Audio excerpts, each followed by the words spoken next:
This claim by Meghan Markle in the interview that she and Prince Harry did this week with Oprah Winfrey. In those months when I was pregnant, all around this same time, so we have in tandem the conversation of he won't be given security, he's not going to be given a title, and also concerns and conversations about how dark his skin might be when he's born. What? That comment is causing so much damage to the royal family, even though we don't know what was actually said or what was actually meant or who actually said it. Here is the ABC this morning. The claim is reverberating around the Commonwealth and the world. In South Africa, this woman says she can understand the couple's pain. The fact that the royal family has so much racism and they can't accept this child, it's going to be draining for her. Obviously, she's going to get to a point where she would want to take her life. And in Kenya, people are also weighing in. This woman says, we feel very angry seeing our fellow African sister being harassed because she's black. And Buckingham Palace has now put out a statement saying the whole family is saddened to learn of the full extent of how challenging the last few years have been for Harry and Meghan. The issues raised, particularly that of race, are concerning. While some recollections may vary, they are taken very seriously and will be addressed by the family privately. But Harry, Meghan and Archie will always be much-loved family members. How is this playing out in America? I know that in Britain the sentiment is running very strongly against Harry and Meghan, but I'm not sure the same is true in America.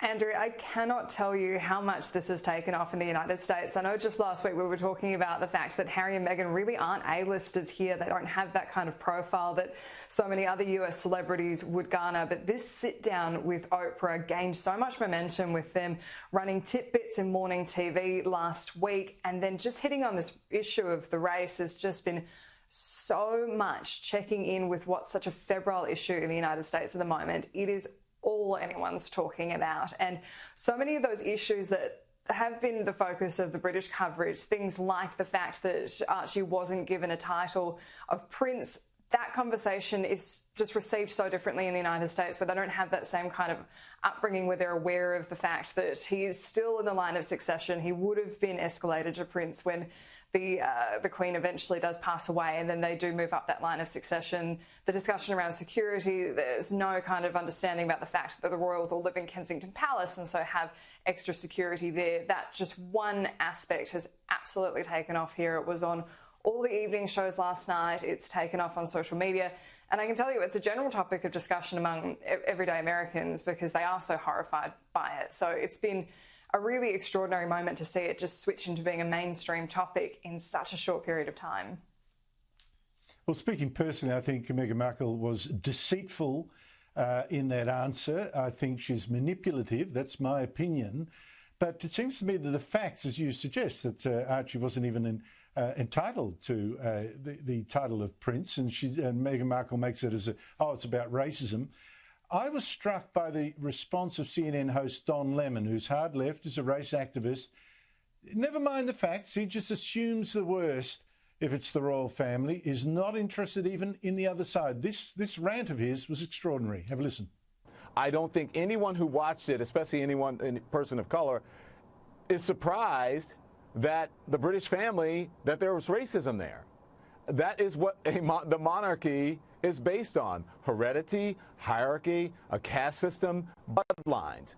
And so the whole institution is built on a racist structure. So there should not be oh my God, the British family is racist. Of course they're racist. That's what the entire monarchy is built on.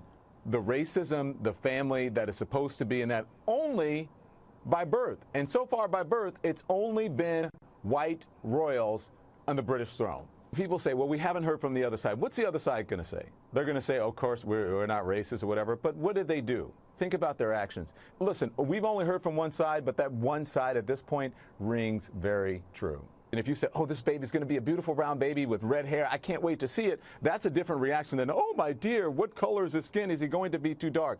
Two different things. So I think the difference is the reaction. What did you make of that, Anneliese? Does Don Lemon speak for a constituency here?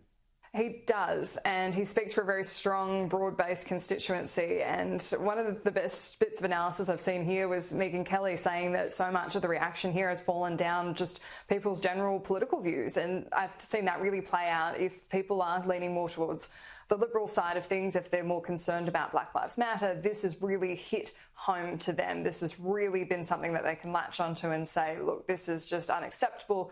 And especially when it starts to be parlayed into that conversation about mental health. There's been a lot of support for Meghan Markle coming forward and saying that she felt like that at one point she was struggling with thoughts of suicide, and that's really tough conversation to have. So there's been a real warm welcome by that.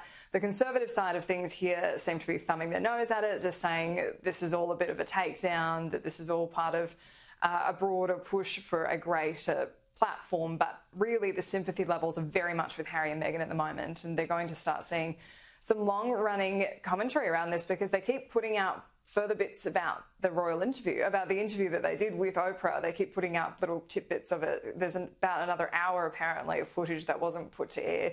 And so they've got a lot more up their sleeve. This certainly isn't over yet. Anneliese Nielsen, thank you so much for your time. Thank you.